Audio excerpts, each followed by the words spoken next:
Good day mga pa-Jaffers, this is International Master Jem Garcia and welcome back to our YouTube channel.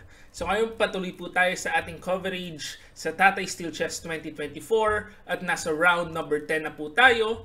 Ang napili po nating game ngayon ay yung laban sa pagitan ni na World Champion Ding Liren and Super Grandmaster Jan Nepomniachtchi. So kung maalala nyo, way back dun sa previous World Championship, ang naglaban po si Nepo versus si Ding Liren. Talagang kita nyo laban, natalo lang si Nepo sa Rapid. So ito ulit ang magiging rematch nila. Tingnan po natin anong nangyari sa kanilang game. So ito nag-start with the E4, E5, Knight F3, Knight C6, Bishop B5, A6. So ito po ang mainline Ruy Lopez. At yan din ang parang pinaglabanan nila dun sa World Championship match nila, no? So dito po nag-Bishop A4, Knight F6, so mainline lang, castling, Bishop E7, and D3. Yan, so D3, depensa lang sa E4, so kailangan na mag B5, Bishop B3, and D6 para may depensa rin yung E5 na pawn. So nag C3, castling, A4, Bishop D7. So ito po lahat mainline lamang ng Ruy Lopez. And ngayon tumira ng medyo kakaiba si Nepo, nag-Bishop A2. Kasi ang linya dito, usually po ang ginagawa Bishop C2. Ayan. So dito inaatras para nakatutok papuntang E4 para pagka D4 may depensa yung E4 pawn. Ayan. So nag-Bishop A2, H6, H3. So patuloy lang ang normal development. Bishop E3, Rook B8, Knight BD2. And dito ang unang critical position kung saan merong forcing line na maganda sana kung papasukin po ng mga players. Kaso hindi pinasok ni Ding Liren. Siguro natakot siya, hindi niya na-calculate masyado. Pero ipapakita ko po ang linya ng Stockfish. So, kinapture. Ito po, Stockfish line ito, no? So, of course, kakapture ka dito. And then, pagka Knight B4, Queen D1, take note, hindi po ito ang kakainin, hindi ang Bishop ang pag-iinteresan. Although, pwede rin po yan kasi makakukuha mo yung Bishop, pero kaso meron ka namang weakness sa A6. Ang sabi ng Stockfish, dito kakain sa gitna. Ayan, o. Very interesting line sana kung ito ang nangyari. Pagka Queen C2, so sa unang tingin medyo parang makukulong kasi pagka umatras ka dyan,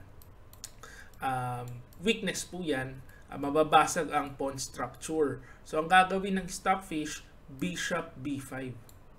Grabe yung linya. Didepensa ng Bishop at ito pong Knight hindi makukulong yan kasi pagka C4, palagi pong may aatrasan sa B4 with the tempo.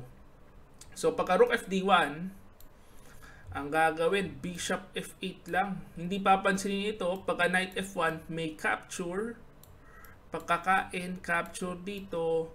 Bishop F7, King F7, check, D5, King F1, C6 with equality.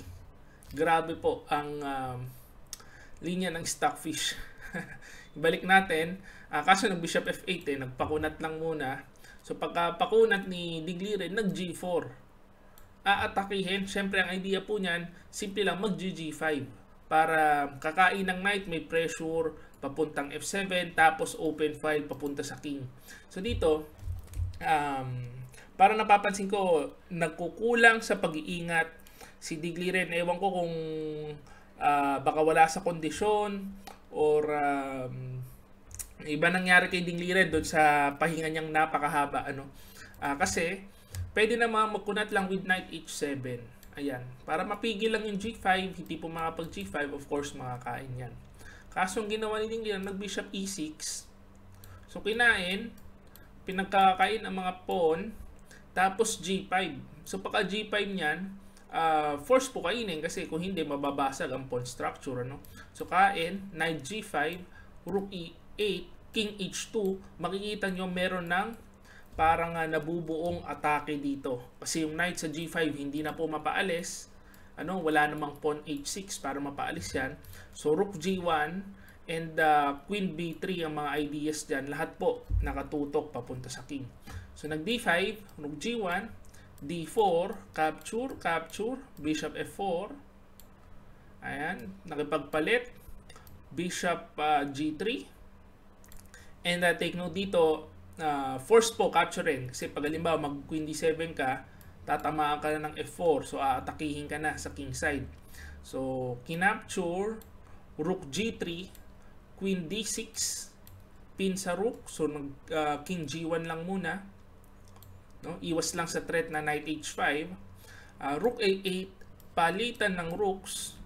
Queen B3, makikita po natin dito almost lahat ng pyesa naka-ready ng umatake papunta sa king. Yan po, nagsimula lahat yan dahil pinayagan ni Ding Liren yung G5 na idea. Lakas nung na ito. Si rook nakatutok, yung queen nakatutok. So nag queen D7, knight F3, lahat ng pyesa papunta na sa king, no? Yan po ang idea, knight H4 and then knight F5. So rook B8, queen C2. Actually, ang malakas pong linya dito, no? Sabi ng Stockfish, knight H4 na. Ayan, kaya medyo malaki na po yung binibigay na lamang for white. Knight H4. Ang next niyan, knight F5, almost mamamati na po yan eh. No, kasi lahat ng mga pyesa dyan, tutok-tutok na. Yung king medyo naghihingalo na po yan pagka ganyan. Binobomba na siya ng mga pyesa ng puti. So nag queen C2 lang dito, pakabait muna. Rook B6, E5, knight H5, rook G4, and dito po, ito na yung fatal mistake, nag rook B8. So pagka rook B8, biglang lumaki po yung lamang ng puti. So fatal mistake, dito po talo na ang posisyon ni Ding Liren. Kailangan niya na kasing mag-ingat with the queen D5. Ito na ang last chance kasi may counterplay sa E5 tapos hindi makakapasok yung queen sa C5. Ayan. Napapansin ko dito, ang bilis tinira ni Ding Liren ito, no? Mahaba pa ho yung oras niya.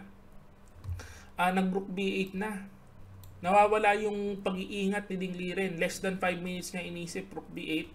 Pagka queen C5, ang lakas na po ng mga threat. Kasi itong queen na ito, merong hidden threat, naka-discovered attack papunta doon sa H5 na knight. So pagka-iwas nitong pawn, pagka-alis nitong knight, sa pull ang knight sa H5. And take note, dito pong knight sa H5, kulong. Wala na pong maatrasan. So nag-rook D8. And actually, pagka rook D8, pwede nang tapusin yung laro, with E6. Ito na ang pang-game over na move na hindi nakita ni Nepo, no? Pagkakain, knight E4, threat ang knight sa H5, kulong. So pagka dinipensa ng queen, of course, kakainin lang po yan with the fork. Next move. Pag naman nag queen D5, ito yung malakas na tira, rook G5, and pagka-capture lang ng rook to hog yung dalawang knight. So one piece down po ang kakalabasan. Pero okay din yung ginawa ni Nepo, nag-knight E4 with the idea of E6 para huli yung knight, no? Pero dito meron pang last chance sana si Ding Liren kung nag-isip-isip siya ng konti kasi ang bilis niya tinira, parang 1 minute lang. Ito ang last chance with queen D5, capture, rook G5, huli ang knight. So knight F4. Take note, hindi po pwedeng depensahan kasi kakainin lang. Tapos may fork, ano?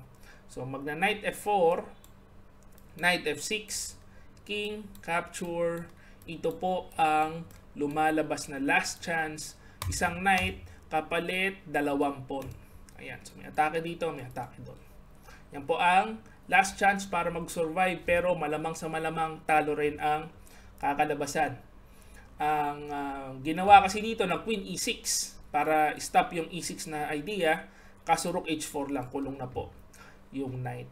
And then pag rook D5, queen A3, nung dinipensahan with the G6, dito knight FG5, resign si Ding Liren kasi nasa pool po yung queen, ang dami pong threat. So may threat na rook H5, may threat na queen A8 check, Halimbawa, iwas natin yung queen, merong rook h5 ganyan, tapos mafo-fork.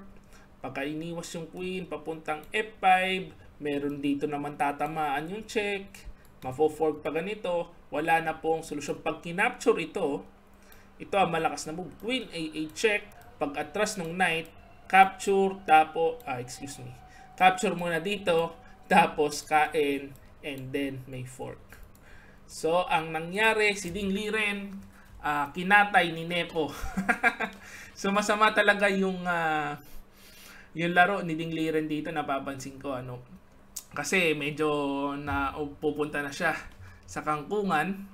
Pakita natin yung current standings. Out of 10 rounds, Ding Liren with 4 points. So, pang-siyam na po siya. Out of contention. Talaga nang ulelat na dito si Ding Liren. And ang leading po si Super Grandmaster Abdusatorov, Super Grandmaster Gukesh with 6.5, Paragi with 6, and Giri with 6. So ayan po ang standings. Ang malungkot lang dito, si Ding Liren, world champion natin, palagi pong masama ang laro. So napapansin ko na po yan. Kung i-research nyo, si Ding Liren wala na pong pinapanalong tournament. Kahit before pa siya maging world champion. So, ang huling tournament na ipanalo niya, based sa research, 2019 pa, Rapid and Blitz pa ho yun.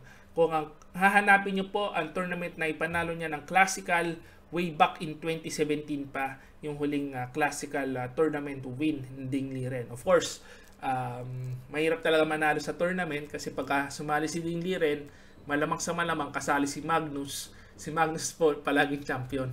So, ayan po ang ating video for today. Itong world champion natin, medyo rusty ang laruan.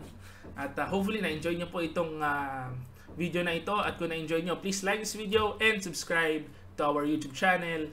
This is International Master Jem Garcia. See you again next video. Bye.